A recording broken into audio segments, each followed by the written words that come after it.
Yeah, they made Sekiro stupid, stupid. Starting the stream. The recording's already started, but the stream about to start.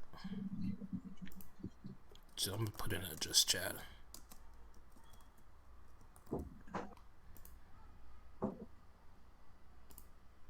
Just chatting. And the stream is started. All right. So this is the Wolves Den podcast. I'm here with my co-hosts.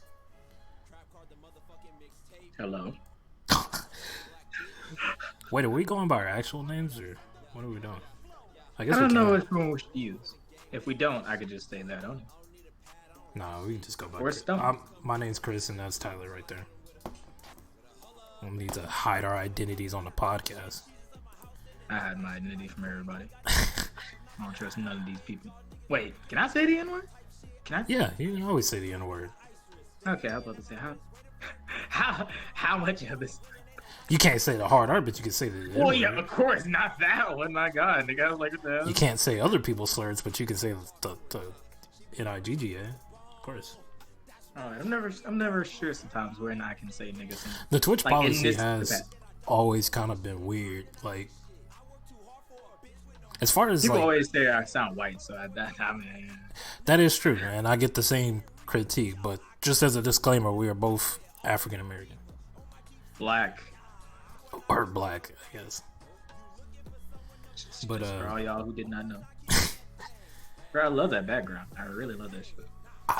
You know, it's kind of growing off me, which I'm glad we made it a tradition to change it every time. Cause but it's so nice though. I could have spent a little bit more time resizing it because it just looks stretched. You could have put your head on his. That would have been, if I could edit it, I would have put your head on the white wolf. Or we could put both our heads on the dogs. Yeah. Josh could be on Megumi's head. All right, so with this podcast, I'm a little bit ill prepared because I was supposed to do a lot of homework, like rereading Chainsaw Man, finishing Jujutsu Kaisen. I'm in like chapter 90 right now. I'm in the 90s. Honestly, this could be just sort of one of those setting expectations type of podcast. Yeah, as like we're not gonna record on Sunday. This one's on the rock because he has to work a double on Sunday, and I didn't get to catch up. You know, I got a lot of like homework and stuff like that, so I didn't get to finish reading. And as far as like, we're gonna release one on every Sunday, you know, whenever the weekly chapters come out and discuss the weekly chapters. But as of right now, we're just kind of like summarizing and giving our opinion on the overall series and stuff like that.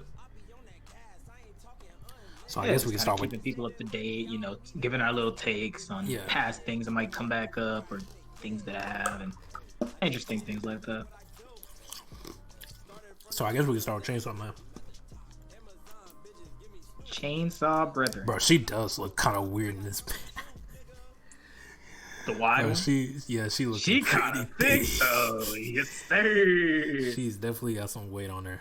Makima looked instantly more appealing. So what should we start on Chainsaw Man? I mean, first of all, I guess we should say a bit rough basis of Chainsaw Man. If you don't know Chainsaw Man, it's a pretty crazy series. It's random, actually, but I guess Fire Punch was in a similar. Like Fujimoto made Fire Punch was a series where it was like. Disclaimer: he's well versed on Fujimoto stuff, so he can. Definitely... Yeah, I read all of Fire Punch. I pretty much read it in like damn near one setting, and Fire Punch was like, I'm trying to give a rough explanation of Fire Punch. It's so like his writing style is so quirky. Like okay, so Fire Punch was these two so okay. Bro, it's like to approach explaining his thing is so weird. Alright, so let me explain it. So the world kind of went into an ice age. And then when it went into the ice age, certain people kind of got these ability to like regen their limbs and stuff like that. And there was this boy and his sister that was like taken in by this village, and they was chopping their limbs and just kind of regrowing them and kind of using their limbs as food for the village. And then these people pull up, and one of them has the ability of like pretty much setting things on fire, but you can't put his fire out. Like as soon as he sets you on fire, you literally just burn until you're nothing but dust, pretty much. And then he pull up, and at first he was about to, take in all the people in the village and introduce him into like this weird cult military group or whatever that's like in this post-apocalyptic setting.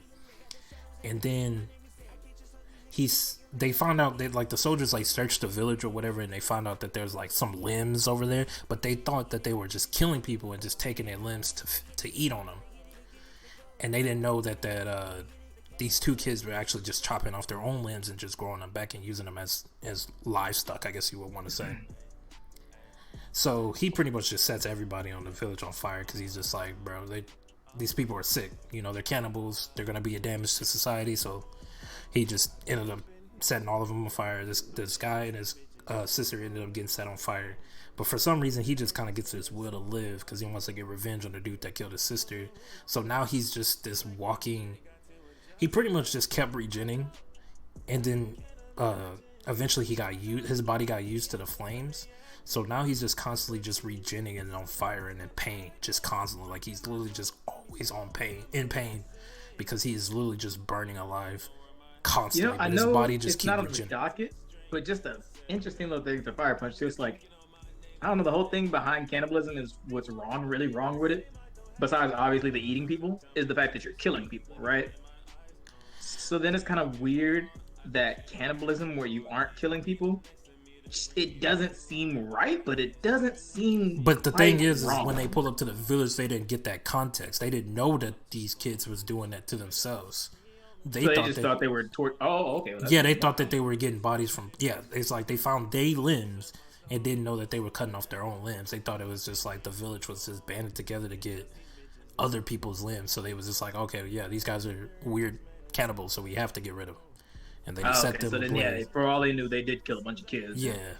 Like that. Well, I mean, yeah, that is fucked. That is fucked. So, and that just kind of creates this gray morality throughout Fire Punch where the guy is really not like... He kind of gets phrased as like this revengeful hero, anti-hero, whatever, but he's really just a villain after a while because he's killing... He has all these residual effects of him killing all these other people. He's a crazy nigga on fire. He is insane. Yeah, he's literally insane trying to look... just on a path of revengeance for his sister or whatever. So it was just... And then there was a lot of like chapters where it was just weird and it just took weird turns. Like I would say that Fire Punch kind of had more of a direction than Chainsaw Man, but it was like there was some like chapters where like, okay, so when he meet the movie buff chick that like spent like years and years in this Pokepilot, because when you get the regenerative ability, you can't age properly. So this lady has been around in the post-apocalyptic world for like a guy, because the person is trans, but like this guy like just literally been surviving for all this time, and he just has this all these experiences in combat or whatever, and then but he's obsessed with movies. So he literally was like about to actually kill himself or trying to find a way to kill himself because there was no more movies he could watch or whatever, or blah blah blah. Like he was just bored because there's no more movies. So he decided to go on an adventure and just decide to make his own movie. And then when he meets Fire Punch, he gets attracted to Fire Punch because he's like, oh, that could be my protagonist or whatever. So there was this weird like spot in the manga where there was literally just focusing on trying to make him a protagonist and make him a movie star or whatever, like a completely sidetracked from what a drive was going. And Fujimoto's been doing that. Like that's just his style. Like this isn't a vengeance story. Yeah, like he'll just dedicate chapters to gags, and that's what happened recently in Chainsaw Man. Is because the gag was in Chainsaw Man in the recent chapter. Because I've seen some people pretty upset with Power coming back and doing what she did, and there's people that's just like, oh, well, this series is trash, and I agree with you, but I agree with you on an objective base. I still love Chainsaw Man, but I agree with you that it's garbage on the objective base. But it's only trash if you're trying to focus yourself on the drive, which I can't blame you because that's just what people do. Like if a series got a drive, I'm focused. You know, I'm focused on that. Like, And it's more attractive in the sense that you want to stay enthralled in the story. yeah, right. You want the story to kind of go smoothly. That's just an instinct that people have. So when an artist just decide, or a mangaka decide to, like, I'm just gonna dedicate most of this chapter to just a gag, or I'm gonna literally end this chapter not as a progression to the story, but it's like a funny thing that I'm just trying to do, which is what he did, because it's like, it turns out that Power is alive, and she's just living in Denji's blood after she drank Denji's blood, and Pochita is also a lot, because I had this theory that Naturally, he's Pochita was alive. gone. He's just an inner thing. So you actually said that, no, I think Pochita's still like living inside him, and I remember I had rejected that, and I was like, no, I think Pochita's gone. I think he gave up his life for Denji, or at least that was my understanding of it. And I think people kind of assumed that Pochita was alive, or they had their theories that Pochita It was was like, alive. because when he said at the beginning, he's like, your friend's inside of you. You know, your friend lives on inside you. No, literally, he lives on inside. But I was thinking, well, that could still be metaphorical in the sense that it still wouldn't make sense, even being a devil, that he's actually inside of him. So I Because he was still gave him his unsure. ability. That's what I was thinking of. Like, oh, your friend lives inside of you because you literally have a chainsaw poking out of your stomach or your chest, and you could transform And yeah, into because the he was chainsaw like, man. what was that he said? He was like, I don't know, because he felt like, because he said he was in life because he was your heart and all that. But I was like, I didn't think he was actually sentient in there though. I thought he was just, maybe sleeping, maybe he just was inactive. But no, this nigga's just actually watching. He actually has a view from out And there. he was warning him throughout the whole story with the whole thing of like, don't open the door, because he was predicting that Makima was gonna make him open the door to see Power, and then Power was gonna die. So yeah, Pochita's still in Digi. It was talking to Power, who was also in Digi, and we're like, well, that's not a pause, because, well, okay, well, that's kind of a pause because you wouldn't want Power in you, but all right. Power pretty much revive out of Denji into her actual pure demon. This is the first time we've seen her in demon form, because she's a fiend, so she's kind of been, her demon form was kind of shoved into a What's human host interesting body. too? What? The fact that, I mean, I guess it was just, for reference to see who the character was, but the fact that Power had her human form inside Denji's body, I like, think it could that just be was nothing. more imaginative. Like, maybe that's what she saw herself as, or Fair.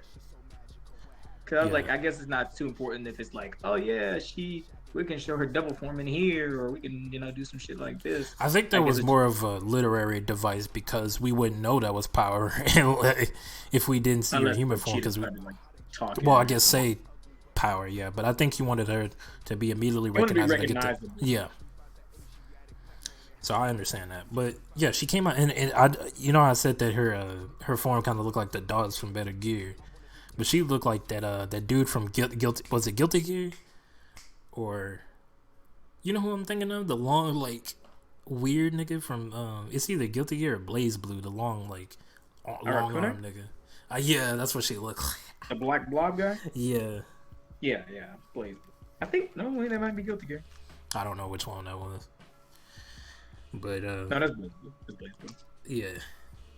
So, her form is ugly. It's literally hideous. That's probably one of the most hideous things I've ever seen in my entire life. Her guts are like coming out of her. It's weird. I don't think. Well, we didn't see the other people's demon forms, because I was trying to think, because Violence looks very demon-like. Like, they didn't really do a good job with Yeah, he fiending. just died off, so we didn't get to see his. But, actual like, demon. but it's just in Beam, like, they had like weird fiend forms where their fiends were kind of like devilish, like they were like half demon, like they still, like, their fiend form still kind of had a demon appeal to it. But violent or not violence, Beam actually turned into a shark, right? I think he just Like, turned his into head straight up turned into a shark. Yes. But I think when he Which- was like swimming under too, he turned into. At one point, I thought he turned into an actual big shark. I Might be think true. so, but it's like, yeah, but that's what I'm talking about. Like his head literally turns into a shark head and stuff like that. Like, but you never see Power do that. I think there was some other fiends you never really seen. Like Angel, of course, still has angel wings, but we don't know what Angel's pure demon form actually looks like. Like, they don't have monstrous qualities to them. Like, there's fiends that are just fully fiend out, and then you got Violence where he's a see, like under his mask he's devilish, and then the fact that Beam's turning it to a goddamn shark and shit. So it's like, Yeah, I guess. I mean, aside from other things, though, Beam wouldn't be normal. I guess he's just as restricted as Power was. It's just Power got the luck of the draw and the fact, hey, I actually look kind of regular besides these fucking horns on my head and my sharp teeth. your sharp teeth. Oh, I guess. Well, now I'm thinking about it. I guess, yeah. I guess there's something about them that Because always it's like look they were apparent that they were, but it's just some people had the luck of the draw and looking more human as opposed more to human than others. look Yeah, like fucking freaks. yeah, that makes sense. Fucking Power's eyes are so, oh god. But yeah, like the gag in the last chapter, though, I forgot to say. The gag was, Denji's my buddy. Sure, of course I'm gonna save him. And then literally couple pages to the right. In the presence of overwhelming power. Okay, yep, here you go. Yeah, literally doing Power's thing of taking credit. And that was just the funny thing. I was like, I didn't expect them to actually do like, yeah, I'll take credit for this too and be my regular self. I captured him for you, as a matter of fact. Matter of fact, I caught him for you. Here you go. Even though I was just about to take it from you, I actually captured him for you, from you, to give to you. That was a little funny. I'm not gonna lie. It was at the same time though. It's kind of like, I'm really more curious to see where this goes as opposed to this gag. But I mean, I guess them bringing out Power was more of the part where they were pushing it forward. I just wish they had pushed it forward a little bit more. I feel like these arcs should have lasted longer than they did. I understand that Fujimoto has a whole thing of just keeping this shit short, because a lot of people thought it was going to end in the same amount of chapters that Fire Punch did, because I think Fire Punch ended in 80 chapters. But now we're creeping into 90 for Chainsaw Man. And yeah, the arcs really just kind of like he would introduce like some crazy enemies, and then they would just get disposed of. Like the German Santa Claus. Did he show up? I don't think he actually showed up. He did, but he never showed up again. After his whole thing do with the dolls, he didn't show up ever again. Because he wasn't actually there. Yeah, like his doll got cut off, but he's over there somewhere still harboring children or some shit. I don't know. But see, he never completed the thing he was supposed to do, so it's like I mean, I guess they kind of, maybe Germany just took that L and said, F it, we're not going to keep doing it. But they never really went into what happened with that. It was just, okay, Makima showed up, killed Xian, I forgot her name was, Xianxi? Yeah. Some shit like that. And that's, and I wanted her to last for a while. I thought she was going to be a threat. Like, I thought Denji was going to have to spend some time fighting her for, and then. Yeah, it looked like she was an obstacle. Not exactly for growth, but just an obstacle that wasn't going to go away like that. Yeah, like just that. Because I knew Makima was strong, but her just showing up and it being like whatever, and I was like, I mean, it sticks with her character. At the same time though, it was just like, damn, that was a little fast. Like I expected a little bit more of a struggle with this one, because she cut off his head, sure, whatever, but not like it mattered. She didn't really do anything besides show up, kind of fight them a bit, and then even then when they went to go, what was it? The Darkness Devil. I forgot what Darkness Devil. Yeah, when they went into that. They went into the whole thing with him. She didn't even do anything. Nobody really did anything besides, I think Makima saved them,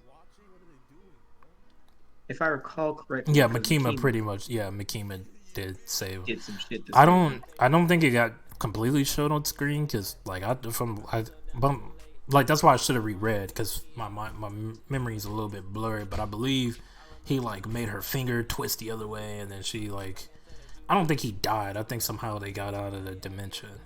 Maybe she hit him with something. She weakened him by using one of her little devil contracts. If we're in 90, that had to be around 60. Maybe 80. No, maybe 80. Was that an 80? No, because that's around Aki or stuff. Maybe 60, 70.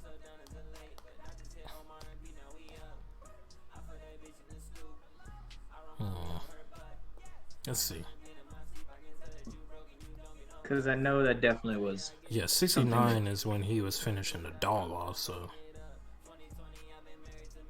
70 to 80, huh? A little. See, yeah, that's the thing. The jump from that to him killing Aki, then to this. Okay, the jump so is just stupendous. 70 is when Chinese girl died. Because Makima killed her. Yeah. See, and So it then had there's to be like, somewhere in 60 where they. Yep, here it is. yeah, it's like 60 something. Then. I can't remember exactly what Makima did, but I know she made a deal or did some, witchy witch shit, and got that nigga off for some reason. And it was just, I don't know. It was just weird how everything progressed. Everything was too. It was a little fast. It was a little fast. I really like Chainsaw Man, but it was a little fast.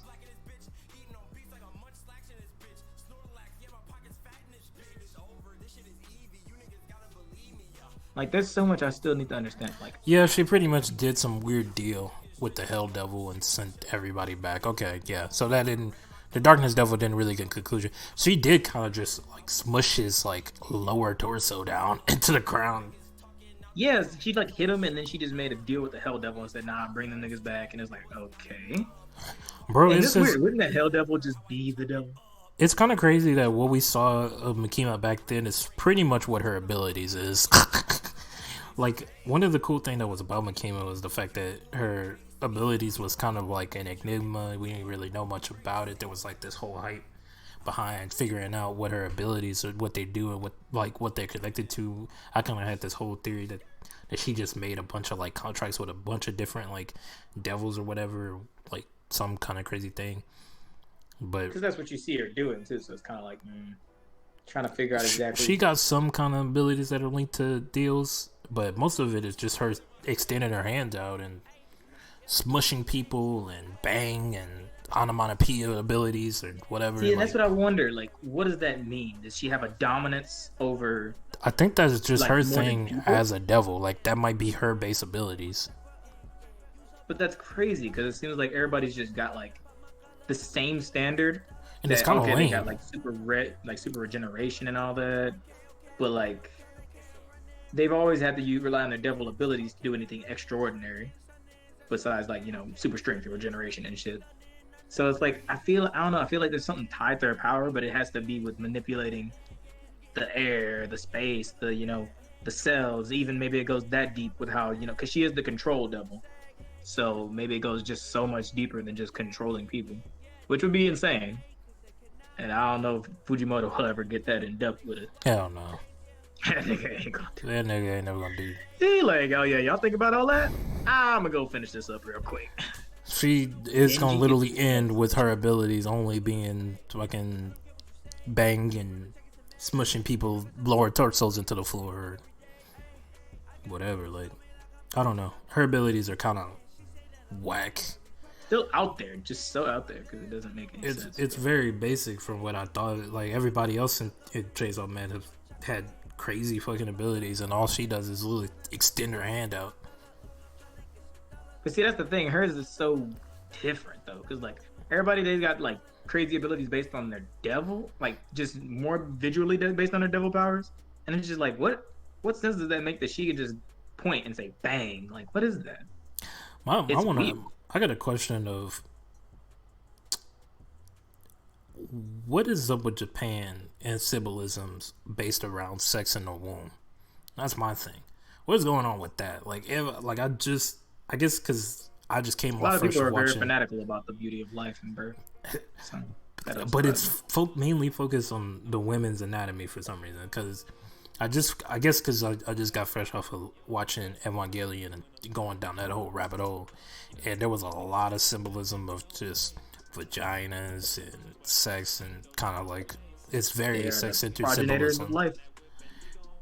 And I guess it makes sense in the theme of Evangelion because there is a lot of like seed of life type theme kind of going eulogies. On. Yeah, but the fact that chains are linked to Makima's womb to control all of these niggas like puppets is very like it's crazy. It's good symbolism in the sense that she is the controlled devil. She is literally just a standard polarizing woman, and he pretty much is. If that actually, because man, with Fujimoto, I just don't know what means something. Like, does that even mean anything? That's pretty on the nose. That's pretty on the nose. It's pretty much she's a dominating. Or because he's just like she's so dominant and she's a dominating woman, and the reason why she's dominating, or the link to her control, is her womb and stuff like that. And like, it's some weird kind of like misogynistic view on women. I ain't even gonna trip. If Twitter found out about Chainsaw Man, or like the Twitter women, or the women in Twitter found out about Chainsaw Man and start looking into Makima, they'd be like, bro, what the hell? I would have to defend Fujimoto and kind of explain that he got a fetish for dominating women, and that's why he does this. Twitter would love Fujimoto. Oh yeah? Nigga would like to submit? Get your ass up. Yeah, that will turn the tide. At first they would be like, wait, what's going on? Like women are just inherently dominating and trolling because they got a womb? Is that what you're trying to say? No, Fujimoto likes women that steps on them. Oh. Oh yeah? Come That's step up, on. that's up my alley. Yeah, I want to step on you then. Well, but yeah, Fujimoto's definitely he's definitely a weirdo. In more ways than one. Great piece of literature, you know? I don't know about that. Only I could understand it. I don't know about that. Somebody else was kind of getting chewed up because what'd he say? He was like saying like it was like some kind of meme where he was like, people be saying that Chainsaw is the most, no, it said Jujutsu is the most different shonen on Shonen Jump, and then it's like Chainsaw Man jumping from the back about to like jump on that caption or whatever, like an army dude about to jump on that caption. And I guess he was trying to say that Chainsaw Man is the actually most different shonen manga, but it's like, okay, you can probably have that it's more different, but more different good or more different bad, because I would I would say more different bad. He might be right still. That is, yeah, more different. Just more different. It's just really different, yeah. Like, I mean, do with that what you will, but don't get carried away and think that's okay. Yeah, my conclusion on Chainsaw Man is that it's kind of booty, but I'm still reading it. That's all I can say. Yeah, predictions, honestly, I mean, clearly, for me, I know Denji's going to get back up. Well, I don't know. I don't know Fujimoto like you do. So, honestly, from what my, basic standpoint. From Fire Punch perspective, he could lose right there, and that'd be it. Yeah, that's what I'm thinking. I'm like, well, I don't even know how Fujimoto operates, because I'm thinking from the basic perspective, okay, it might be one of those things, Denji just gets up and, hero thing, blah, blah, blah. Or Power might be, tricking Makima, because, we expect this goofiness from Power. I mean, that could be the case. And gets blasted again. He has a tendency to like end with a gag just to flip it on his head the next chapter. He does that sometimes too. Yeah, you'll be like, oh man, it's happening one way because he ended it with a gag, and then either some Deus Ex Machina is just gonna help get Denji get back up, or Power is tricking her. But honestly, chapter 90 could be it. I mean, chapter 91 could just be it, as far as we can. Any of these chapters any day now could just be it. So I guess we'll go into Jujutsu Kaisen, the fucking series I haven't finished reading. On to the next one. We make a pretty good time. We're in 27 minutes only on Chainsaw Man. I mean, it's got a lot to go on, especially with Jujutsu. Oh, if you were caught up in Jujutsu, oh my god. Yeah, unfortunately, I had a lot of schoolwork and got a 90 on my test though today. Good job. My professor was talking about like, if we all pass the test, you getting a pizza party? No, yeah, we get like he's getting all Wingstop. I think all of us Wingstop. You're really trying to be that teacher, huh? But honestly, all I can say is that if we don't get Wingstop, it ain't gonna be my fault. That was my biggest thing. I was like, I can't fail this test because I can't be the nigga that is the person why we don't get Wingstop. Nah, I can't. That nigga was capping. He knew he was gonna get y'all Wingstop because he knows somebody's stupid. He said that to the stupid nigga in the class. And I mean, it worked. I got a 90. There it is. Not you, the stupid nigga. You the dumb nigga. There's a stupid nigga behind you. He about to chank it. Christian standing sitting right next. There was a Christian sitting next to me, and he was when he was coming out. I was like, I spent most of my time doing this practice work, and he was walking out beside me. I was still finishing up. I was finishing the last problem. I was like, yeah, I just finished it. I was like, you want because he was just like, all right, Christian, I'll see you. I was like, all right, bro. Hey, did you finish the extra? And he was like, nah, I don't get it. I was like, I can see you a picture of it. Like, if you need it. He was like, you got my number? I was like, no, I don't got it. He was like, all right. Why does I gave everybody him sound the same with you with that voice? Everybody sounds the same. That's I just swear my to everybody voice. No, you got that.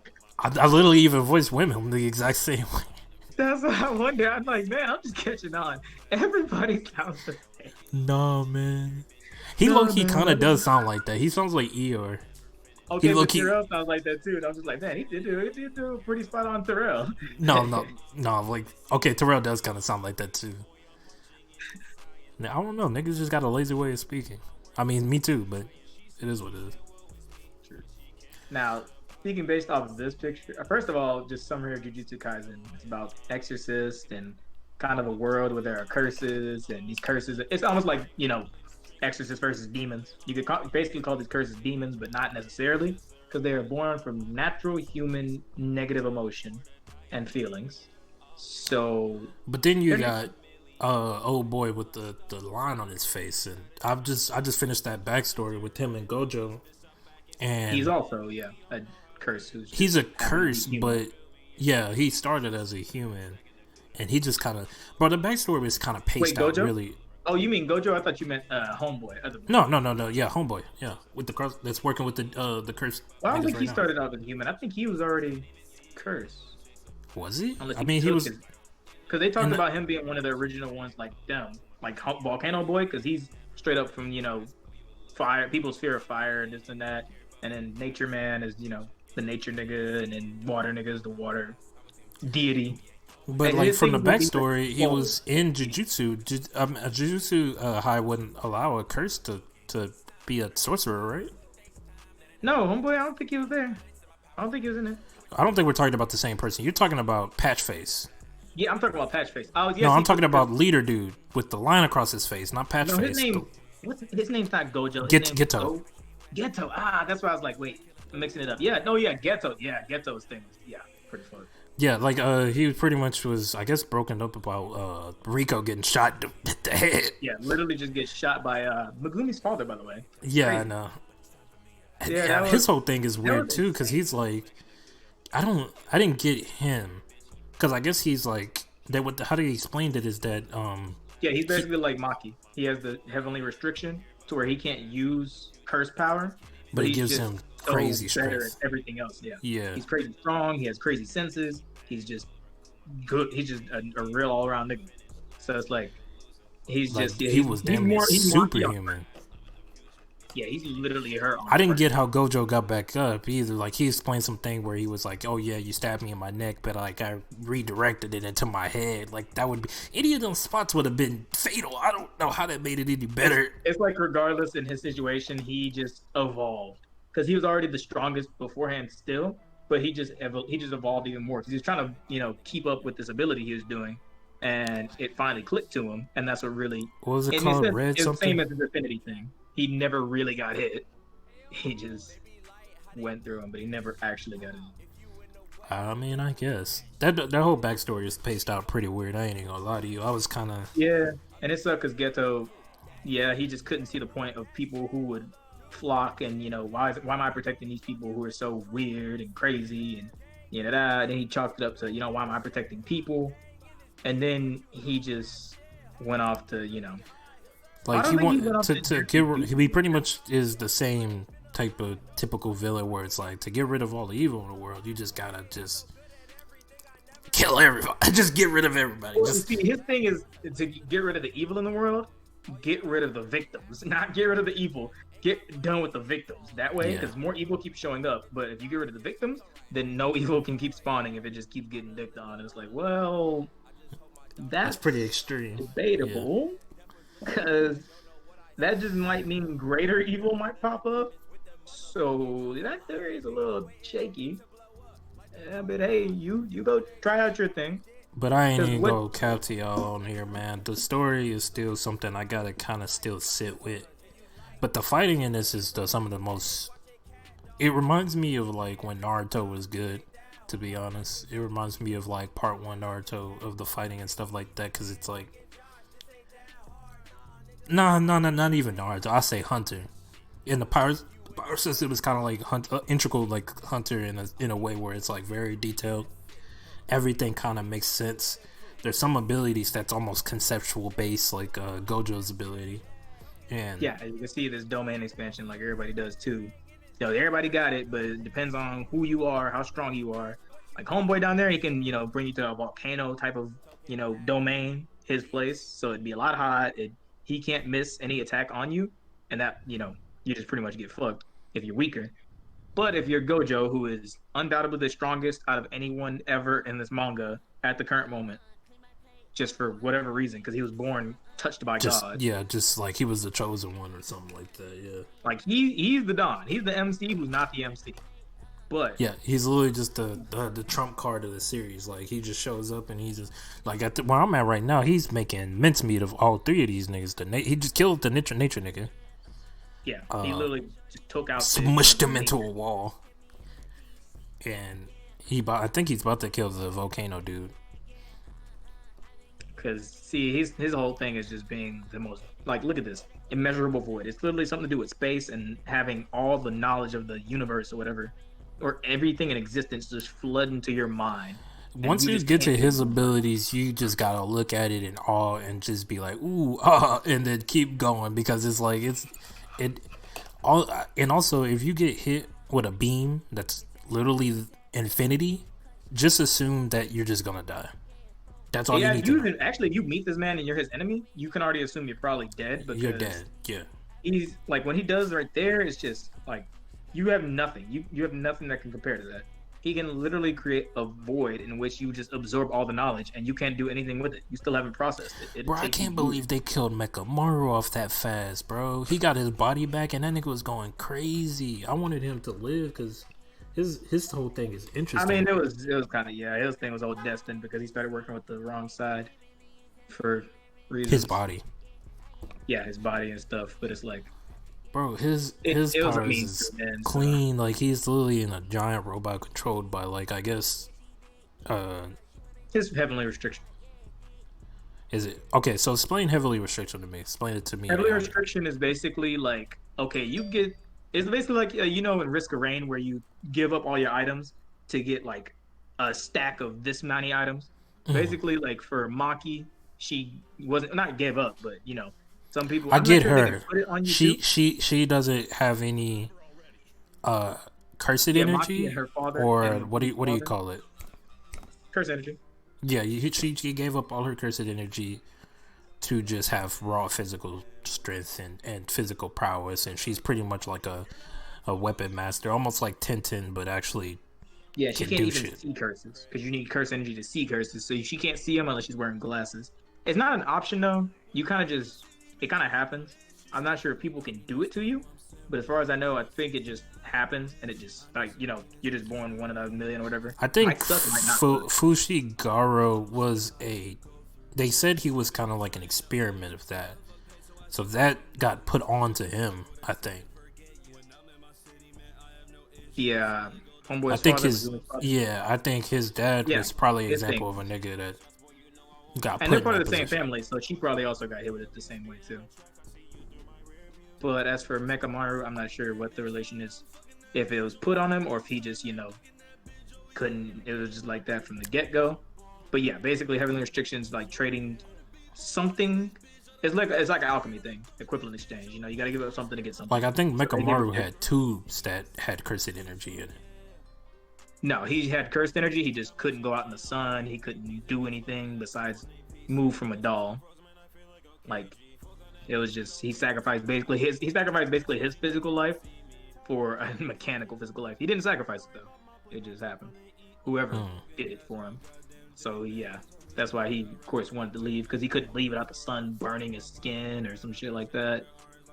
Pretty sucky life for him. He's the terrible example of him. But what I got hyped about was that when he got his body back and he was out in the sun and he was in this giant like cyborg yeah, because thing. It wasn't supposed to happen like that. He wasn't supposed to be like that, so his heavenly restriction was still there. It was almost like, he pretty much got the best benefits of it because somebody else came and fixed it. Unfortunately, that somebody was a villain, so he couldn't do anything about that. And it just seemed like he was actually about to beat Patchface. Yeah, it was just so obvious and played out though that he wouldn't. It was just like, of course he's gonna die. Like the whole Like it was, reverse on his Patchface's tutorial expansion was kind of crazy because it was like, oh, it's over, and then that nigga was like, right in the back of yeah, he his. literally had something to counter against that. I was like, oh wow, like because I thought that was gonna be the one that got him. Yeah, he But did no, simple he domain, I literally, think is what it's called. Yeah. yeah, he had a little simple domain in there so he could, just be pretty much like I think they were talking about it before too. Other people could do it, but it's not very common ability. But yeah, he was able to create his own little domain, so he'd be fine. And I was like, wow, Yeah, that is insane. some Too of bad some you of are these gonna die. abilities are rough to explain. Like they're very, I don't know, convoluted, or at least I gotta sit with the information a little bit longer than I have. But Yeah, like, it just gotta sit on you and be like, oh, okay, so this nigga is just basically spitting godly energy. This nigga is a volcano for sure. He has complete demonic power. He can melt damn near anything. and I mean the three kids or whatever their abilities is kind of easy to explain. I mean, I'm still kind of trying to wrap my head around what the girl does, but Fushiguro summons Nui and Yeah, he has the I forgot what wolves. they called it. It's pretty much like Ghettos, but not exactly like Ghettos, because Ghettos use cursed monsters and all that. Right. But Fushigara summoned these things, which can die, but if they die, then it transfers on to the next one. So then the next hit, one of his other monsters will get stronger based off of it. But I he don't can know if that also, applies to Nui, yeah, it applies. I think. but I'm what pretty will sure he it does. transfer to? You don't have a Doa like the wolves. No, I think the Black Wolf survives no matter what, because the Black Wolf is different than the other wolves. So Black Wolf will live no matter what. But I'm saying like Nui doesn't have a second of him to like if he died he would Oh no, just they're all just a big group though. I think it's just still like it's a big group of monsters, and no matter what, it's just all gonna transfer on to maybe okay. So if equally, Nui or maybe died, just to the he would current just one. his strength would just transfer to the wolf. Either the wolf or just the current monster that's out. Like it just all become base energy again, and it just be put into whoever's out at the moment.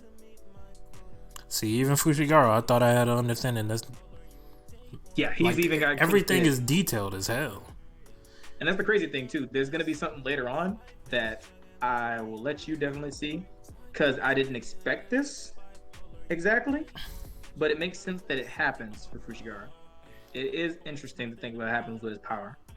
And then I guess with man, what was his name? Itadari.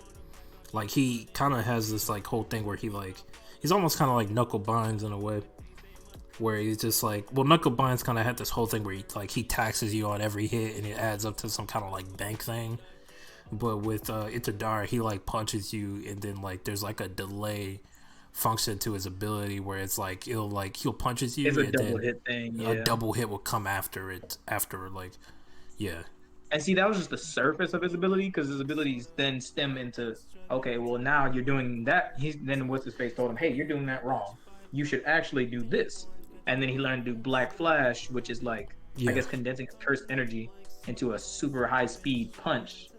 That's just it. The way it does it transfer. First of all, it can lock off some things like he can damage Patchface's soul, which usually couldn't get damaged by anything else, but Black Flash can damage it.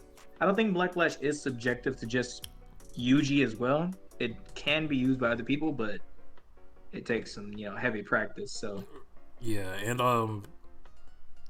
I think that's why Patchface made Itadari like especially like that's my enemy. yeah, because he That's can actually defeat touch his me, soul. Yeah. touch my soul. Like and I can't really touch his soul either. I can't touch his soul at all, because if I do, the raging Sukuna demon right inside there. him will kill him. Yeah. So that's his literal enemy, and it's like, well, damn. And indeed does suck for you. I don't think I could play this song. And it's just, yeah, with this series, it is heading in an interesting direction right now. There's so much that's heading in an interesting direction. Somebody said that where it's at right now, it's well, Pony said that. Pony Boy, he does a anime podcast as well, and I was listening to his, and he was saying that it was just as great as the whole Great Ninja War and Naruto. Like it's just as big. Yeah, you pretty much can expensive expect that and it's a bunch of sections where this is happening here, this is happening here. what's happening here. You kind of sticking with this what happening here first until we go into what's happening over there. But I guess I won't do a little prediction because it's just woof. But like, yeah, the girl kind of has the whole straw dog kind of going on, where she got like she can like make needles float and then like hit it with the hammer into people and stuff. And I guess it's like, whatever she could apply a curse, like voodoo curse, like so you could she could take a piece of your arm and hit it with a nail, and then if she applies it to a doll, she can fuck up that doll. But like in some cases, she'll hit you, but also make herself a doll, and she's they're all kind of crazy to be in that. To be there in first place, they say you have to be kind of crazy. So she once applied it to herself and just started putting these nails straight into her wrist and stuff because she was fighting the pretty boy, whatever he was, right. Ugly demon thing, because he hated pain. So it was like, all right, well at this time it's worth it to do pain to myself. So it's like her thing it's pretty yeah, she was pretty nutty during that battle. Yeah, she's nutty all the time. It's very interesting. Yeah, I really can't really offer too much about Juju right now because I still got a lot to read right now. Well, not a lot, but I got like 40 chapters left to catch up. So all I'm gonna say right now is things are intense and it's popping off. Curious to see what's gonna happen right now. Yeah, it's popping off right now. Now this is your section, so go ahead and chill your One Piece. What's going on in One Piece? Whew, boy. All right, let's get into One Piece, the series that's just been on for 30 damn years, and it's just still kind of barely getting to the surface of where I feel like it should be at this point. So Luffy, they've been in Wano for a hot minute, too hot of a minute, if anything. Wano is where Kaido is, right?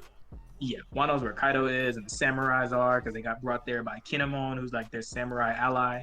Not one of the crew, but he's part of the, he's a samurai ally, and they gathered the scabbards who were like this samurai group that served Oden Kozuki, who was the former, I guess there was like, what do they call him? Not Shojin. Not the head nigga of samurais. I forgot. Some top, like the king of all that, but whatever. But anyway, so, he's there, and he's got the whole crew there of samurais. They're just starting off in Wano. They went to Wano. They were experiencing Wano. They started to see the shitty parts of Wano. Then it took them so long just to get up there and finally, after being disguised, see Kaido. Then Kaido is like, of course, Luffy can't control himself. He always got to go punch somebody in the face and, got to run up and, hey, there's the guy. I'll go kill him. Right. But, like, of course, Kaido's different, so you can't just go up and go kill it now. So, yeah, he's like, oh, this and that, and there's a bunch of Kaido's people around and stuff. And then he's like, I'll go ahead and blast that Oden Kozuki's, mansion off the side of the mountain because now I feel like it after 20 years. Because there is a prophecy that 20 years in the future, being this point in the time, obviously, that the samurai would come back and they would take out Orochi, who's the God, what is it called? Shogun. The Shogun. That's it. He's the Shogun. Kaido's just basically ruling over there anyway through him. And yeah, basically there's a whole supposed to be a whole curse where Oden, Kozuki's wife, whatever, sent the kids and some of the samurai. The future, well, not the kids, one of her kids stayed behind and grew up and been a grown woman. But yeah, so they're coming back and the whole prophecy is basically unfolding. It's just right now, this is one of those typical One Piece, eras that's happening where it's like, okay, now they finally got the whole fight going off. Now they're taking it section by section and what's happening in the background and what's happening in the foreground one moment. But in all honesty, we're not going to really progress anything. We're just going to keep telling what's all happening on the side. And it's like, cool, whatever, that's nice. But if this man was really pumping out chapters like that, it would be more tolerable. He's taking his time. He's very sporadic with his, Like, you get a bit of the world every chapter, but if it's like slow pace of reading from not even week to week, but monthly maybe, I guess it's coming out. Actually, he did it in a couple of days, just like not too long ago. He did just back. I think it was back a couple of days, or it's week to week. And it was like, oh, you're actually doing week to week right now because last time you left for 3 months and we I just guess it's don't know just what you're whenever, yeah, doing. it's just whenever he feel like it. I guess Whenever he he gets feels, that because One leniency. Piece is a breadwinner. Yeah, It's a he gets that breadwinner. leniency. Yeah, so he can just do whatever he wants. So whenever we get a chapter from this man, it's just whenever. Understandably so, because if I had this many chapters and I didn't know what the hell I was doing too, I'd need some time to get my thoughts together. Right, and it But definitely seems like he doesn't really know, he does not or know where maybe, he's at right now. maybe not where that he doesn't know where he's gonna go, because I guess like Oda is a typical thing for him is just spending his time building the world. Even though you wanted to go just straight and get stuff done, he spends his time making sure like what's going in every angle of where the event is, So like, See, from reading his stuff, Oda just feels like he's lost in the biggest thing that he's created. Because he just doesn't know which part of the plate he should touch first. He's like, should I eat the ice cream? Should I eat the nachos? Should I dip the French fries into the coffee? so he just builds all of it.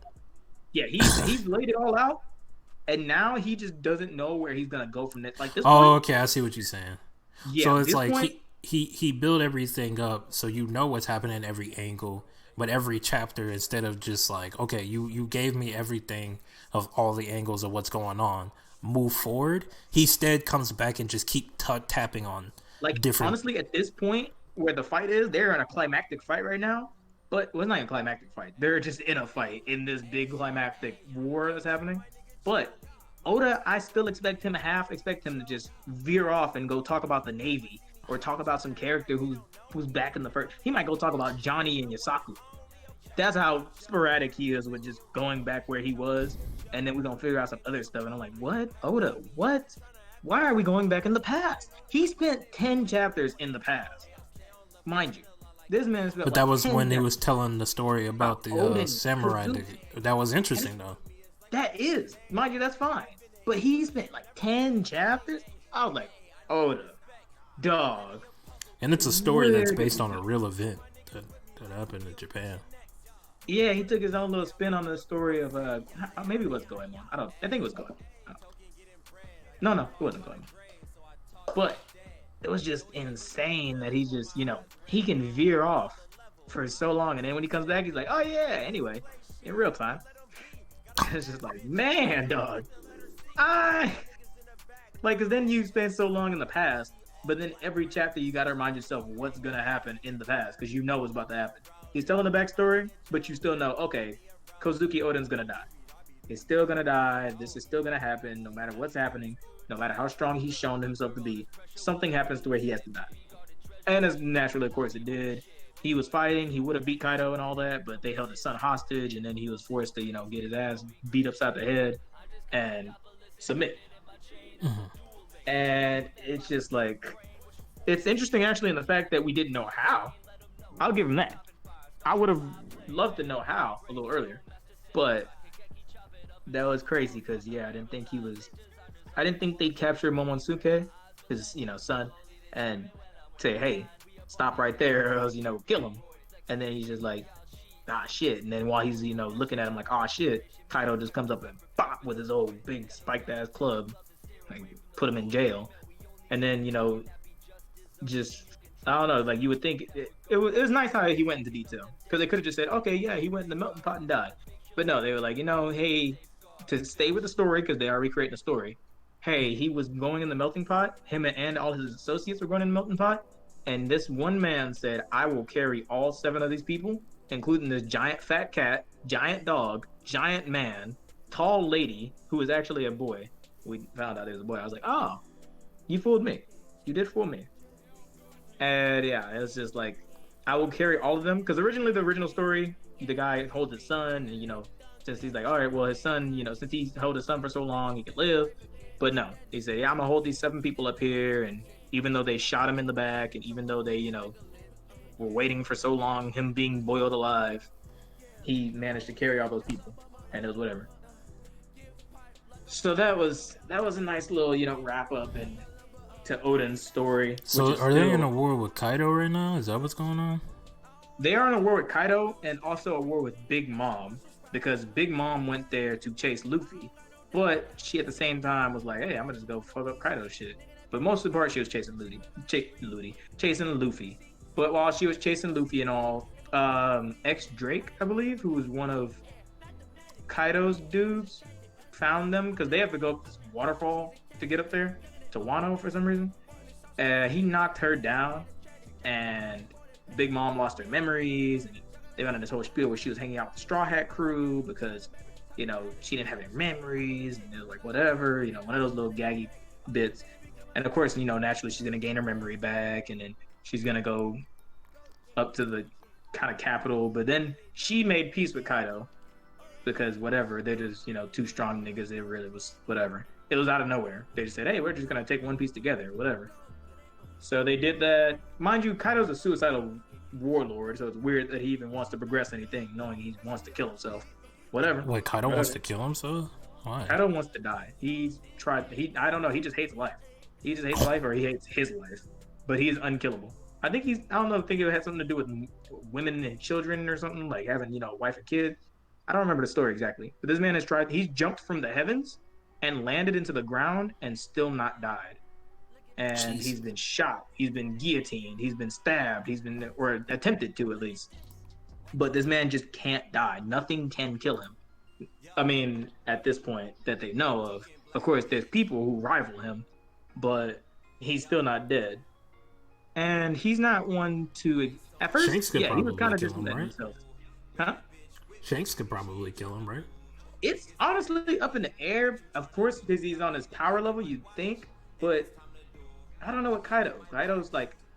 There's like a possibility Shanks could kill him, but now they won't really have the opportunity for free, because the last free opportunity Kaido gave to die was back in the Cloud Kingdom, which was random because Kaido was, I don't know if he was being peaceful at that time, it was just whatever, he was just really trying to kill himself, but he was up there just chilling with the Cloud people. He wasn't hurting them, he wasn't doing anything, and they was like, wait, what's that man over there doing? Oh yeah, that guy, he wants to die. Yeah, just leave him to it. He probably can't die. And then, he just jumped from the clouds and tried to kill himself. But then he's like, all right, I can't die. It's official. Time to just fuck all the shit up. I was like, wow, that's some thought process. Hey, I can't die. He literally just can't die. Yeah, he literally can't kill himself. He can't die. But Oden Kozuki was the first one closest to killing him. I don't know at what point he decided he wanted to die. Oden Kozuki, the nigga who held him up in the pot. Because Oden, he's the only one who could really wound that man. He actually wounded that man and gave him a scar that's so deep that it's just like, he can't recover from it. It doesn't really plague him, but it's just there as a testament of, hey, yeah, this man can be hurt if you are strong enough. And the only one who was strong enough to be acknowledged was Oden Kozuki. And then, since he's dead, it's like, whatever. And mind you, the samurais, they gave him the feeling that Oden Kozuki gave him. It felt like it, at least. Because they were attacking him all at once, and he's like, this feels like a bunch of Odins just beating my ass, or it feels like one Odin literally beating my ass.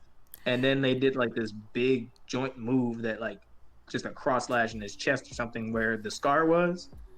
But then Oda just does this thing where, of course, Kaido gets back up and he's just like, even with all that, y'all ain't even a tenth of Odin. I was like, what? But earlier you just said, wait, Kaido, dog, you would have wanted freaking out, and now you're saying y'all would nothing. Like, hello, are we serious? So like he's just it's just weird to think that Kaido, and like, because for a while before I even got a grip on who Kaido was, he was just this menace that's just powerful and part of the what was it called, the Warlords of the Sea, or no, the Four Emperors.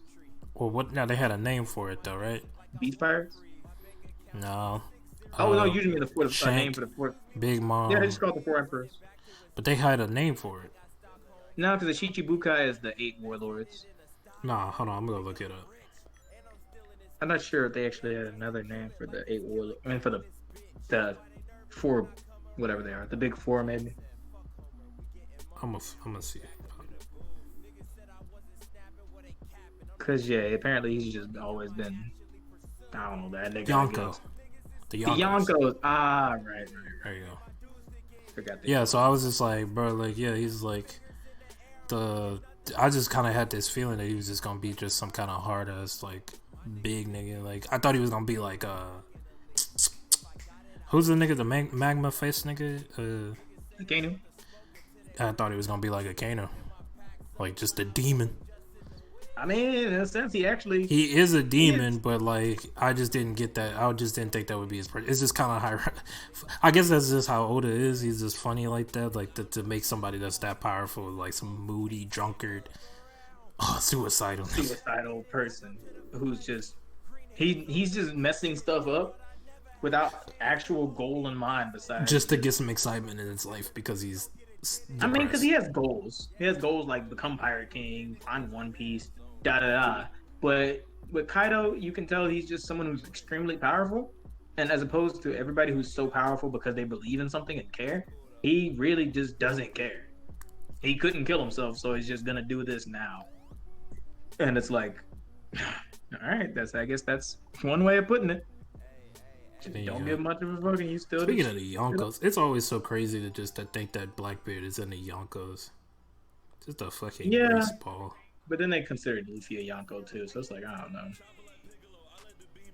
It's just really weird because considering him a Yonko based on, of course, the abilities he has, What? but Well, at the no, same he's not. time, He's not a Yonko by definition because he hasn't beaten a Yonko yet. who Blackbeard? No, Luffy. Luffy? Nah, To yeah, they just become one of the consider. Yonkos, you gotta to beat him because that's how Blackbeard became a Yonko because he technically quote unquote defeated Whitebeard. Well, that and based on how much power he has too, because his power, since he stole his power and had those two fruits, it's like, oh shit, well this nigga's clearly got to be, even though we know he didn't, they're like, oh yeah, he's got to be. Like he just took his position though. It's like, and I don't know, because yeah, I don't know, they try to make it official at the same time. They were just making reference to it, so it's like one of those unofficial, titles for Luffy that they put him in a Yonko status, but it's like, no, you don't get that feeling. You're like, no, Luffy's not exactly a Yonko because I don't know. He was going toe to toe with Big Mom. No cap, he was going toe to toe with her. Luffy, You know, yeah, yeah, he was doing some dirt, but still it's got like he had to run dusted. away Yeah, because I guess there wasn't the actual exact objective to beat her, maybe, but I don't know. It was like, man, he beat he beat her strongest warrior. yeah, he beat her general and stuff. But it's like I don't know. With her, it was just yeah, she was I just too mean, overwhelming. the way it's going, like he says he's about to wrap this up pretty soon, so he gotta does one of these niggas, and maybe this is the device that he's gonna like try to like it's gonna be some weird thing where he does both Kaido and Big Mom in this war or some way. I mean, But yeah, because they're honestly the side Yonkos, if anything, because the main Yonkos, not like side Yonkos really, but they're like story wise, who you would expect to kind of come down to. Kaido and Big Mom are the ones you would expect to be off first because Luffy has more connection to Shanks. If there's a clash there, Blackbeard he clearly has a connection to him because he killed Ace or no he didn't kill Ace. Sorry, he just he just hates Blackbeard because Blackbeard basically killed Ace. He basically kind of did, but I mean, yeah, there's gonna be more epic fights if they happen like that. anyway, But closing statement on this, right now, all I could say is it's or been do a you have long. more thoughts? Like you can add more if you want to. It's like honestly, there's nothing too much to say about One Piece other than the fact there's like we're still in that stalemate of waiting for something to happen because there's a lot of things happening, but nothing climactic, nothing conclusive. It's gotten to the point right now where the samurai were fighting Kaido, but it looks like that scene where the samurai are fighting him, but they get blown back, and fucking Okiku just lost her arm. So One Piece is Oda is getting on his bag, where Kaido just sent out these invisible slashes with a roar. Invisible slashes that just sliced off this woman's arm and sliced her sword in half, and it's like, well, damn. But like, it's still one of those points where like, okay, now they're gonna fall back and Luffy's gonna come save the day, right? Because that's the typical formula that goes for One Piece and shit. Everybody starts fighting, da da da. Luffy's gonna come in, he's gonna fight the big bad guy, he's gonna fight him for like 20 chapters, and then yeah, he's gonna come to that conclusion maybe, depending on what happens. Because hell, we thought that might happen with Big Mom, but then he ended up going over to Wano to fight Kaido and all the other bullshit. So it's like, honestly, just predictions, thoughts. It's kind of up in the air, but naturally, like I said, the formula. Luffy's gonna get past all of the niggas. He's gonna go fight Kaido, and he's gonna win. I mean, the story can really only go one It's way. yeah, it's just a repeat script. It's just a repeat script. It's just honestly, I don't know. I'm not super hyped. I'm a little more just like looking It's at just Oda. that Like, can you put these out, please? Cause honestly, it's just like where Luffy is right now, or from what I know of where Luffy is right now, it just doesn't make any sense for him to beat Big Mom or Kaido. But Actually, it'd be interesting enough. He's actually just grown throughout this Wano experience. So he's learned a new way to control his hockey, like to a pure degree.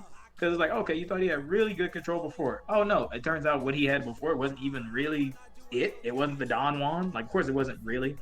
But he's like, damn, you wasn't even close to being the Don Juan of hockey. So this old man, Hyogoro of the Flowers, who was like this mob boss for samurais or whatever. I guess like kind of a good mob boss, like a good gangster group who would take care of the community. He uh he was basically teaching Luffy, hey, yeah, this is how you really use this to kind of do some shit. Like these collars they had on, sure you could harden your hockey, but you couldn't exactly just break the collars unless I don't know, you use some kind of quick momentary hockey. It was weird. His hockey is very definitely evolving because he can use all the types. So he's learning every type, like with the Katagiri or whatever his name was. That he learned to use, the future sight hockey and see into the future and shit like that. And now with this old man, he's learning to use this type of hockey that can break explosive collars. I don't exactly remember the explanation, but I don't know. It's one of those. It's just another rinse and repeat. He's gonna get stronger. He got stronger. He's going up to fight them.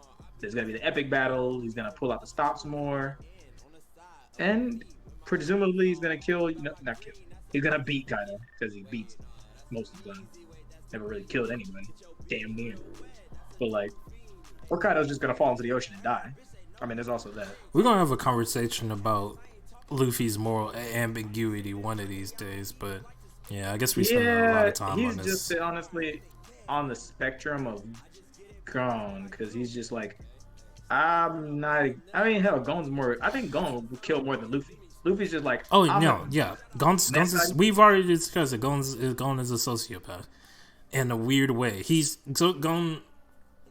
Should we go on a rant about Gon? And I guess I'll get a little side note tangent about Gon's, just because it piques my interest to talk about this nigga because, Gon, pretty much his moral compass is: are you a help to me? Do you assist me in any way? Then I can forgive every sin that you ever done. You could literally be the most craziest psychopath person, but if you assisted me, you're my buddy. And if you never done anything for me, you never did anything, never assisted me, you never helped me grow, whatever, then you're just, I'm gonna call it for what it is. If you're a bad guy, then you're just a bad guy. If you're just a good guy or a normal person, then I don't even acknowledge your existence. That's pretty much how guns function. That's why, like at the beginning, he saw all those people die and he didn't feel anything. But then when Kite died, it impacted him because who's helped him more than anybody than Kite? True. And then it's like with Luffy, it's like, I mean, he's just being that passive, that passive pirate, not exactly trying to kill everybody, but he's shown that he's, definitely got the drive to, and he what is it? He'll knock you off, and you might fall into the water and die. And I mean, hell, that just happens. Most of the time, they don't really have time to think about these things because they're always in the midst of a battle, and then you gotta dash off. But I don't know. I don't recall any too much moments where Luffy's now had to dive in the water to save this guy because his moral compass said no. But he's always one of those. He's just a stupid nigga too, who like befriends his enemies, his honorable enemies and stuff like that. So he's up in there. He's not even he's just stupid. He's just he's just dumb. He just kind of does whatever he wants to, whatever is. Luffy is like a glorified anime Ed from Ed, Ned, Nettie. Yeah. Whatever makes sense to him at the time is what he's doing. But anyway, we're getting into Monkey Man, Dragon Ball Super. Alright, so I'm not gonna go over everything that happened in Super because y'all pretty much know what happened in Super. Y'all watched all the anime. The anime was pretty much like a worldwide event at that point. It was like watching the Super Bowl. Oh my God, Goku got Ultra Instinct! Yeah! But eventually, it kind of led up to a point where he's going against this goat nigga named Moro, who is a space pirate that like eats planets pretty much. And he's super strong. He's really ridiculous. in just in a formidable opponent. Probably the weakest design enemy I've ever seen. They just threw in a stronger Akira Frieza. Toriyama or the guy that writes Super now. I don't know what his name is, but So they literally just threw in a stronger Frieza. no, he looks like Cell. He looked like Cell, but instead of a bug, he a goat. So they threw in like a Cell type nigga with a Frieza type But story. yeah, like a Frieza's background, He's a blow up planet. Cell type appearance with Boo's but puffy pants. So he is literally a combination of all of them niggas. But Oh god. I just want to go on a little small tangent just about Goku. I'm getting tired of this man. Yeah, honestly, I just want to say it is a little sorrowful to think that, Ultra Instinct is gone because you could only use it for this final climactic battle for the universes. But now, of course, it's got to come back because you got to. He's honed it to the point where I think he could pretty much turn it on and activate anytime he wants. I mean, he manually turned it off like it was nothing, and I think he went back into it. Like I think he can. It just requires a lot of like God key, I think. It's basically become like Super Saiyan at this point because it is Super Saiyan God, Super Saiyan. But yeah, I would say it's like Super Saiyan is just a form that I don't think he could just use all willy nilly like that. But he's definitely got more mastery of it than when he fought Jiren. But yeah, it feels like it's taking the development route with Super Saiyan. It's like, yeah, you gotta.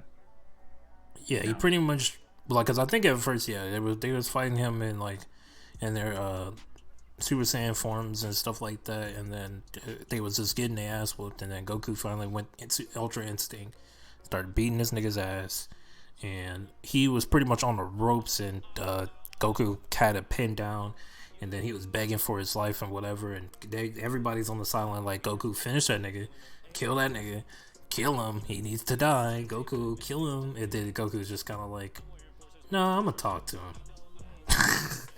Like always.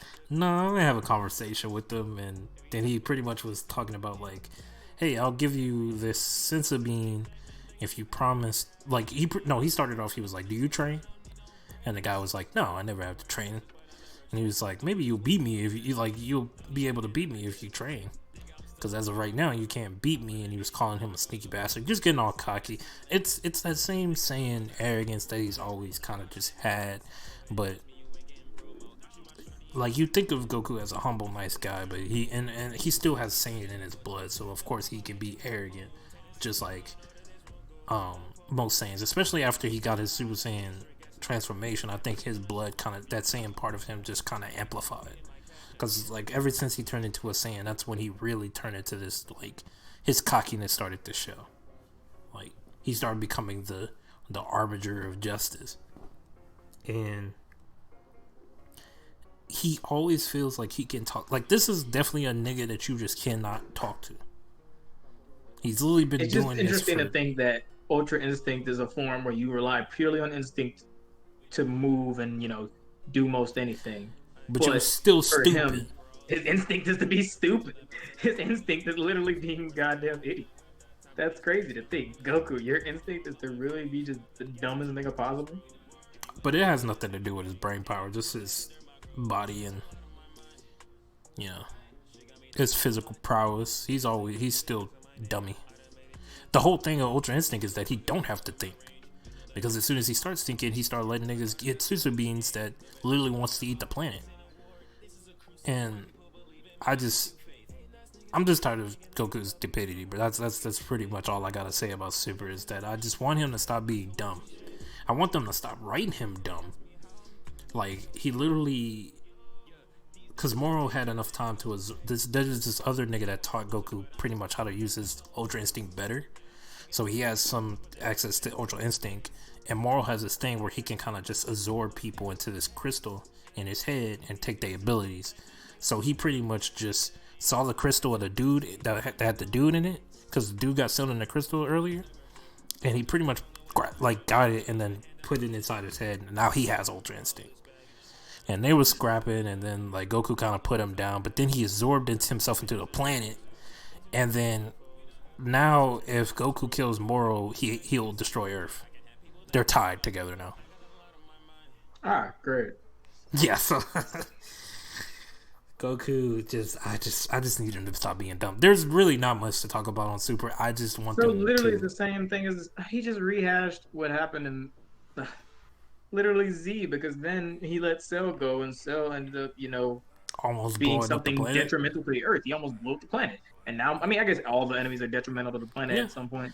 It's But a reoccurring thing with Goku letting these niggas just get an upper leg. Get an upper leg, yeah. And almost literally destroy the planet.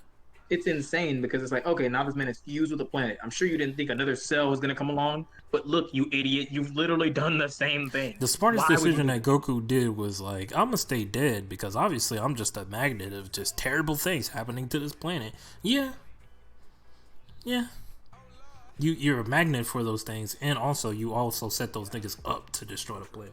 So yes. Like, it's almost still surprising that what happened with Frieza when Fukatsu no F, where he actually came back and said, you know what, I'm actually going to go back and just blast Frieza away. I'm not going to be Goku. I'm not going to play around. I'm not going to let Vegeta have his moment. I'm going to go back and blast Frieza away.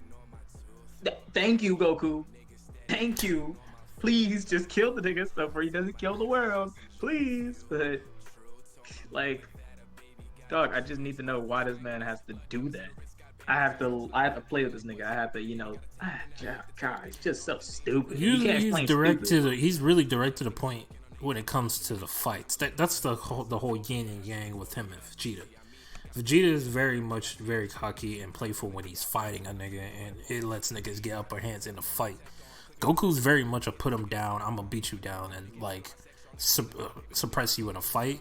But then my demeanor outside of it, when I got you plaguing for your life, is usually where I give you the upper hand because I'm morally nice. Like if Vegeta actually was strong enough to just suppress nigga the way that Goku does, he would just kill him no hesitation. Like there will be no talking outside of that, no monologues, no like here's a sensu bean. There would be none of that from Vegeta. He'd put him down. So crazy to think. I don't know who that was. Stupid. Can't help. But yeah, they both both can't understand stupid. You can't explain stupid. He's just so stupid. Krillin, that's why Krillin needs to be the strongest, because Krillin would have been putting these niggas down. That's all I gotta say. Because Krillin was definitely just the first. He was like before when Goku was even thinking about. Yeah, when Goku was even thinking of asking for the sense of being, Krillin was like, Goku, I know what you about to do. No. Idiot. But yeah, that's all we gotta say about Super. There's not much going on. It's Monkey Man fighting Goat Man, and same old. Really bad writing, niggas punching each other. That's it. I just wanted to kind of just get my piece out about just Goku being stupid because that's all I got out of that chapter. So with Trailer Blood, I guess this is like I'm trying to do a thing where I'm gonna introduce like a one-off manga. Where I kind of just talk about that, not necessarily a weekly manga or something that I just, because I tend to veer off and read these weird psychological mangas or like just one-off mangas that's like on the side or whatever. That's not necessarily in the Shonen Jump serialization, like this one, Trailer Blood, or I guess Blood on the Tracks or Shi no Wadishi or whatever you say it. Shi no Wadishi Wadawa. And it's pretty much about. Let me stop. I don't want to get canceled. Yeah, you're about to get me canceled. All right, so pretty much, Trailer to Blood is about this kid and his like overbearing, overprotective mother. At first, it started off it was uneasy at the beginning, but it was kind of wholesome in a way that the main character is just like this very just wholesome, just shy and reserved kid, and he got this weird kind of like, or his mother got this weird attachment to him, it seemed like, and so he's pretty much just like a glorified mother's boy. At least that's what you think as you're reading it. And I remember they went on some kind of trip when him and his cousin Shigeru, and like at first it was like the Shigeru, like it was weird. So like they was all at at this mountaintop, and the whole family, the dad, they're like the Shigeru's parents, and they were just sitting around and having a conversation. And Shigeru pretended to accidentally push the son off the mountain, and his mom got up and freaked out and was like, and caught his son, and it was just like she was like so panicked, and everybody started laughing because they were just like, wow, she's so overprotective, like calm down, like blah blah blah, and they was all laughing or whatever, and she was just like because like she looked over the mountain and I think like the mountain was even that far that he was in any trouble of actually falling off, like, but she just reacted that way because she was just like no. But then later on, Shigeru and the son, they started like running through the woods or whatever, and they went to a mountaintop, and he was like, look at the, like, there was like, it was an actual drop to this mountain, and he was like, look, like, and the son was like, I don't think you should be on the edge, I don't think I want to go out there, I want to go out there, and he was like, look, but it looks crazy. And all of a sudden you just see the mom just pop up behind the son and was like, what are y'all doing? He's like, oh shit. And then the cousin was like, yeah, we're just looking at the mountain that's like, you know, looking over here. And she was like, oh, okay. And she went up there with next to the cousin and looked over it and pushed that nigga off. Just actually pushed that nigga off. Fortunately, that dude, he was just crippled, and it was like the panel for when she turned around after pushing that man was so unsettling. It was just this creepy smile on her face. But eventually, this kind of like spurred out to the trauma around, you know, seeing his mother pretty much push him off the cliff and whatever, and she's lying about it, and there's like criminal investigations, and they're like she pretty much is manipulating the son to lie. And then like he's trying to develop relationships at school. He like meets this girl that got a crush on him and stuff like that, and she just stands in the way of that and kind of just like stalk him, and just it was like pretty much just this whole manipulative suppression that's happening from his mother, and then he's just suffering. But eventually it's this weird thing that happens where he just becomes warped and actually start defending his mom, and was just like, no, like, that's all I need, is just, I just need my mom, blah blah blah blah blah. So when the cousin actually recovered a little bit in the hospital, it was like, she pushed me off. So like the cops started showing up, they trying to arrest them, trying to bring her in for questioning and stuff, and the son was just like, no, she didn't do it, blah blah blah. Like he's even believing a lie even though he saw her do it.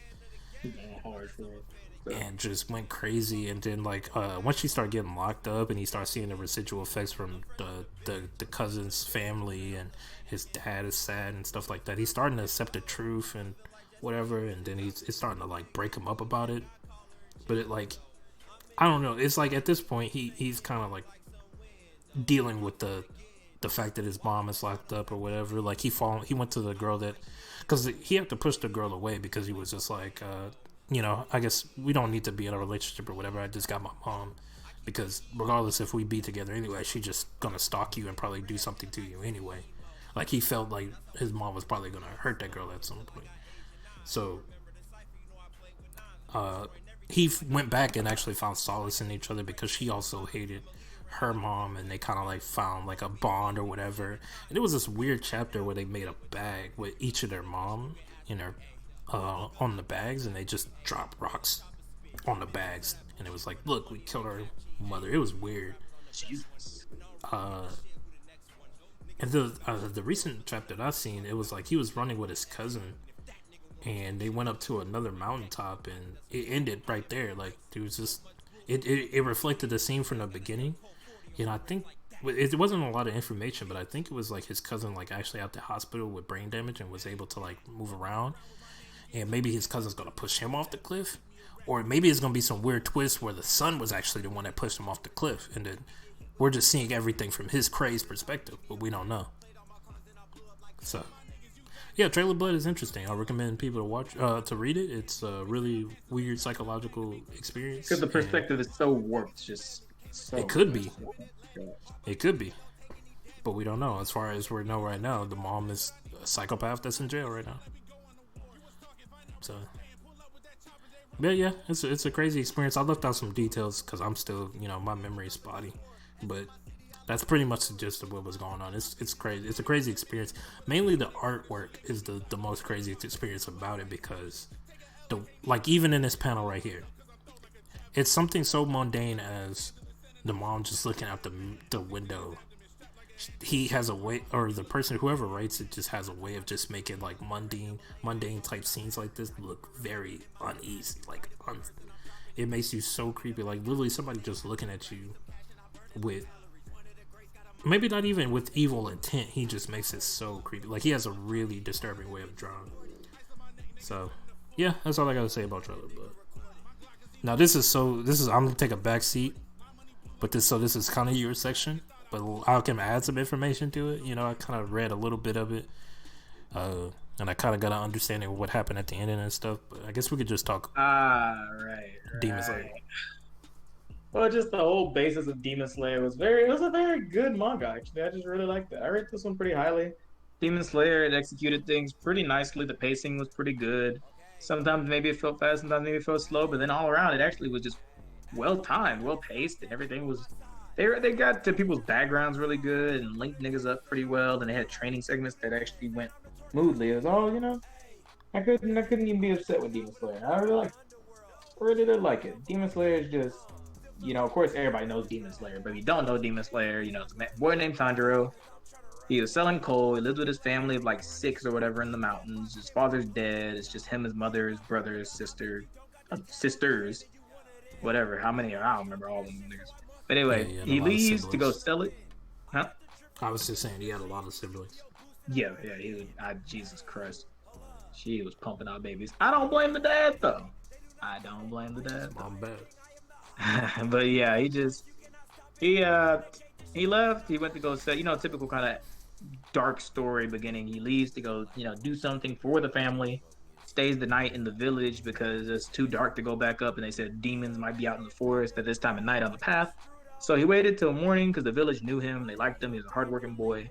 He went back to his family's home in the morning, only to find them all slaughtered and just ripped up and everything. It was just, gruesome, terrible, like, oh my God.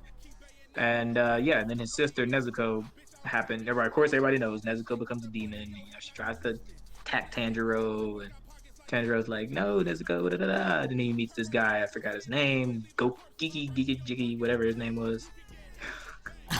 He started with a G. It was something. What was that? It was almost something similar to Gojo and all that. Gecko, Gito. I don't know. It was something short like that. But anyway, he meets him because that man is, of course, coming there to kill Nezuko. For of course, he heard. Are you talking about the person that made demons? No. His kind of I guess his first one he met, the first dude he met. Giyu, that's what his name was. Giyu, Tomioka Giyu. Pretty much, cause everybody got slaughtered except for Nezuko, who got turned into a demon, and the son that lived, or what's his name? I forgot his name. Tanjiro. Sorry. Yeah, Tanjiro lived. Nezuko got turned into a demon. She attacked. Giyu came to kill her. He said, no, that's my sister. She'll be fine. He tried to save her. And then, Giyu's like, nah, it's stupid. And then, he was going to, he had kind of attacked Me Tanjiro. Personally would have left Nezuko behind, but, that's me. Yeah, this man, he sees the situation differently, but without veering off too much. Basically, he's like, no, Nezuko's fine, and then Giyu attacked him, and then he saw Nezuko protecting Tanjiro instead of eating Tanjiro, so he's like, what? That's crazy. And of course, all these Demon Slayers hate demons, so for them to see something like that, it's just like, what the hell? So then he, found it in himself to like, okay, well, I can't kill this person. Let me just send him because he wants to fight. And he proves to me that he wants to fight. I'll send him to my master who can teach him the water style, and he can do the water breathing techniques. And Tanjiro basically, it's really well paced. That's why you can actually just tell it what. I dropped it mainly because I just got distracted. I think I was like, when I was reading it, I started reading it. I actually started reading it and when I was back in the hospital, so that had to be around 2018 or late 2017, early 2018. Then I dropped it from then just because I was only reading at a hospital just to pass time at the hospital. But I picked it up back when I was like in what semester was that? I think that was like early. Second, third. Was it late 2018? I think it was late 2018 when I was like, no, it was early 2019. Early 2019 when I was in class, I just started like reading it again, and I got up to the part where the dude died in the train, and I had dropped it, and but it wasn't just that I wasn't liking it, because like he said, like that's why I cut it, I chimed in. It's because the pacing of the series is very like it doesn't leave you, it doesn't leave you with no dry spots. It literally just keeps advancing. There's always something either quirky, funny, or a battle happening. So, like, while Demon Slayer might not be my like top manga ever, I'm not sure if I'm even true on that. Honestly, because the stakes are too high. The stakes are really too high.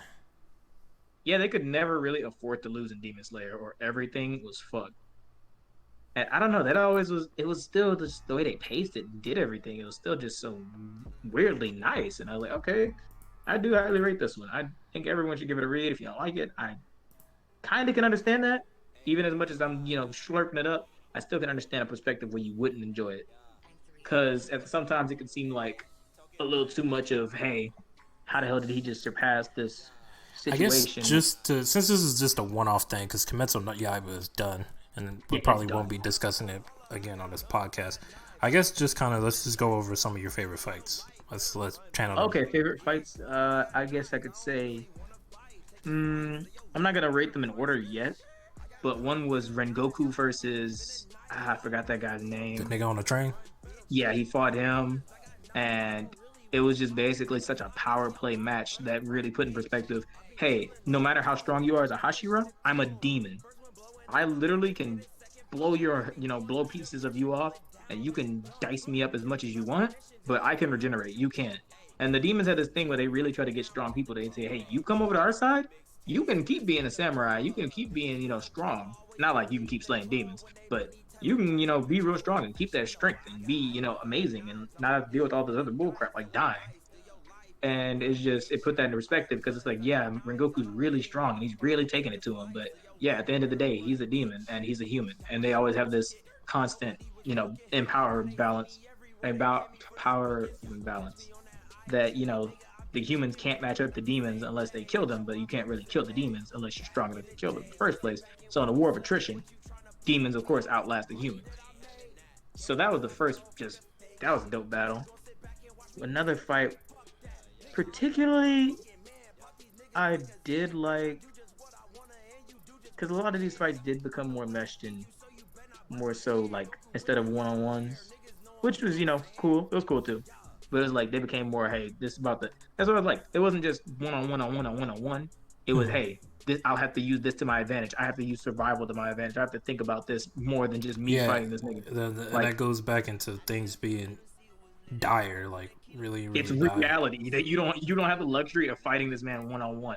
You have to do whatever it takes. Like with Homeboy, literally Rengoku died and lost because he knew he was gonna die anyway. But he let that man pierce him with his arm so he could hold him in place, just to try and get him into the sunlight so he could kill him. Tanjiro threw his sword into that man, losing one of his swords to see if he could try to hold him in place and kill him. That's how dire things were. It wasn't just like, this is my favorite weapon, I need to hold it. This is it's not one of those mangas where like the fights are very idealistic and it ends very one-sided. Either like the villain beats you down and then you get back up and you get some random power up, or blah blah blah. It's literally like every fight is like you feel that everybody's lives is on the line. Like they literally have to utilize whatever they can to just. Yeah, the end goal is to make that demon die, and it takes a lot. Because these niggas are all signed up, knowing they could die, knowing they will die, and knowing that they are ready to die. So they will do whatever it takes to kill the demons. So it's like stuff like, even at the end, the demons, sometimes their just end goal is survival. So no matter what the power play is, hey, if this person pissed me off so much, what it is, I have to survive. The main boss at the end, he literally was ready to dip because he was not, there for a prideful reason. He wasn't there for any, typical thing like that. They brought him into the sunlight. They're being hunted, so they just want to live. Yeah, he's reaping havoc and progeniting across the world and fucking shit up. But he's got to get out of there. He's not holding up this big thing of I'm the strongest, nothing like that. No, it is. This whole anime is just about manga and all that. It's about survival. It's just about the realness of the reality of the world. Like Homeboy here in the actual in this panel, he eats demon flesh because he's not strong enough to, just do it by himself. Not like he's weak or anything in body wise, but it's his power. His power is the fact that he eats demon flesh because he can kind of handle it as opposed to some humans. So he does whatever he has to do. And, whether that's getting bits of him sliced off because he has to slice off a demon's hand and eat it. He does what he has to do. Zenitsu, I mean, his body, did what it had to do for him to become, capable. He could be asleep and he had to learn how to use his power. But then even at the end, I think he learned to do it without being asleep. Maybe I can't remember. But which was such a crazy premise. So I was kind of like weirded out by Zenitsu because I was like, how is that gonna evolve? The sleeping warrior. Yeah. And it was weird to think that his process, like he could think while he was asleep and all that. The sleeping wasn't unconscious sleeping. It was just very calm. It was just very calm movements and such. So it's like, wow. So if you really think about it, yeah, he's not actually asleep. He's just calmed down. He's actually stopped spazzing out for once. And this whole series, and they were not afraid to kill off people. They were not afraid because that was the point. Everybody could die. Everybody's ready to die, and damn near everybody will die. So people did drop like flies sometimes. Of course, when they met, that was one of the things that was like when I started reading back into the because we was discussing because you finished it. And I was just like, I'm kind of interested in looking on the wiki page and see like where people's fates and stuff ended up. And niggas ended up dying in such weird ways. Like the girl that just let herself get consumed. Like, yeah, she let herself get consumed because she consumed poison, and she was ready to kill that man so bad. They had a whole battle strategy that I will die, and you will take over this and make sure this man dies.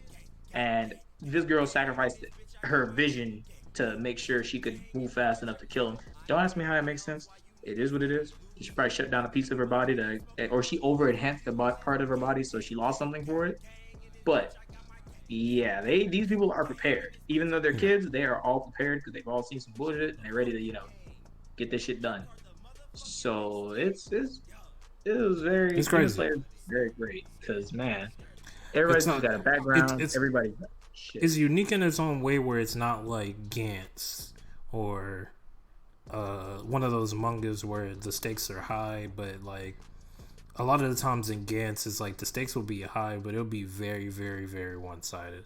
It's usually like the humans are at a disadvantage for the crazy aliens and all of their abilities. But like when the humans get an upper hand, you see the panic and the desperate nature of the you see the desperate nature of the aliens and stuff like that. Like they just want to survive too, and I think seeing that kind of side to those aliens was cool about Gantz. But for the most part, the humans are getting they ass beat. But in Demon Slayer, it's like these niggas are like very, very, very like dedicated to this cause. Like they literally put everything. Like it's crazy to see how they'll put everything. They're literally crazy how they'll put everything on the line just to get these niggas out the paint. Yeah, because this is literally all they have left. Like they've lost everything. They lost family. They lost friends. They lost their old life. They have nothing else but to come out here and kill demons. If they die doing that, they die doing that. That's what they signed up for. Literally at the end, when it was figured out that, hey, Tanjiro or the Hashira are the only ones who have the best chance of killing this man, Muzan. So all us grunts, we have to throw ourselves at him and die. We have to be meat shields. When they all became meat shields, that chilled my spine. I was like, what? These men are running into the fire to die. They acknowledge the mission that much. Bro, Demon Slayer, I already knew it was that real from the middle and such, but still, they still managed to. By the way, women mangakas are nuts. That's all we got. That's all I got. That's the last message I got. This lady's crazy. She threw like hundreds of children at this man Muzan so they could protect Tanjiro and all that. So because Full Metal is kind of similar in that way. Yeah, the thing with the dog. Yeah. Dog girl. Yeah. female mangakas, they're crazy. So yeah, it's just basically Tanjiro. He's going on this journey to and it's crazy because you would think at first, of course, you think, oh, Tanjiro knows the water stuff, so he's gonna just do water, right? Wrong. Tanjiro actually, you'd think he'd be the water Hashira or something, or some goal like that. That's usually kind of just based on power or whatever. No, he has the goal to slay all demons. Not even slay all demons. He has the goal to get his sister back. So that was actually the goal from the get go. And then that actually stayed the same goal. Tanjiro stayed very consistent in the fact that I'm trying to cure my sister. I will do whatever it takes. I'll not do whatever it takes, but I'll walk the hardest path possible if I need to, just to get this girl cured. And he treaded a lot of paths, and it was just all he had to do to get through there. He bucked up. He trained. They would literally separate all of this into months and years and stuff like that. This is a year since Nezuko fell asleep. This is a year and something since Tanjiro started training. Here's the new training regimen and they have to do. Like, they were not afraid to say, hey, there's some time passing through these. These niggas are getting up there. So it's not this Tanjiro, he just comes out of nowhere and gets a power boost. No, Tanjiro went off to train in the mountains, nearly dying multiple times to become, strong. Like, it's crazy.